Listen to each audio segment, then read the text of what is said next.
இப்போ வெள்ளத்துக்கு அப்புறம் தான் அந்த துணியில் கலெக்ஷன் பண்ணியிருக்கிறோம். அப்போ ஒரு பெருவெள்ளம் வந்து அந்த நதி நம்மளை வாழ வைத்து கொண்டிருக்கிறது. வீட்டில் இருந்து அப்படி கொண்டு குப்பையை தொட்டினோம். ஆனால் அந்த பெருவெள்ளம் வந்த பிறகு தான், அந்த நீர் நம்ம வீட்டுக்குள் புகுந்த பிறகு தான் அதனுடைய பாதிப்பை நாம் உணர்ந்தோம். ஏன்னா அதை நம்ம பால்படுத்தக்கூடாது.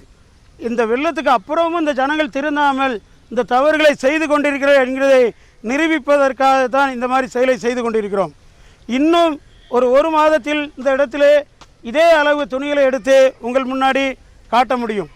ஏனென்றால் இது என்னமோ இந்த வாரவங்க என்ன நினைக்கிறாங்கன்னு, இந்த தவறு செய்கிறவர்கள் இவங்களுக்கு ஏதோ வேலையில் என்னமோ பண்ணுறாங்க, நம்ம பாட்டு செஞ்சுட்டு போவோம், நம்மளை யார் கேட்க அப்படின்னு நினைக்காங்க. ஆனால் கடவுள், நம்மை படைத்த இறைவன் எங்கிருந்தாலும் நம்மளை பார்த்து கொண்டிருக்கிறார். நாம் நற்செயல்கள் செய்தாலும் சரி, நாம் தீமையான செயல் செய்தாலும் சரி, அந்த செயலை இறைவன் பார்த்து கொண்டிருக்கிறார். அந்த ஒரு உணர்வு இருந்தால் மட்டும் போதும். நாம் ஆலயங்கள் போய் தொழுகிறது 2வது விஷயம். ஆனால் எங்கிருந்தாலும் இறைவனுடைய பார்வை நம்மேல் இருக்கிறது என்கிறதை நினைத்து விட்டீர்கள் என்றால் இந்த தவறை செய்ய மாட்டீர்கள். இந்த தவறை திருத்துவதற்கு அரசாங்கமும் இப்பொழுது முனைப்பாக இறங்கிக்கிறது என்று நம்புகிறோம்.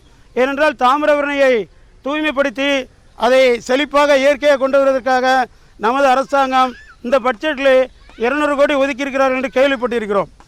அதனால் அந்த கழிவு நீர்கள் உள்ளே வராமலும் இந்த ஆற்றின் எல்கையை, ஏன்னா ஆக்கிரமிப்பு நிறைய இருக்குது, நிறைய இடங்களில் ஆக்கிரமிப்பு இருக்குது, அந்த ஆக்கிரமிப்புகளை அகற்றி அதனுடைய இயல்பான அந்த நீரோட்டத்தை அரசாங்கம் நமக்கு செஞ்சு தரும் என்ற நம்பிக்கையோடு இந்த பணிகளை தொடர்ந்து செய்து கொண்டிருக்கிறோம்.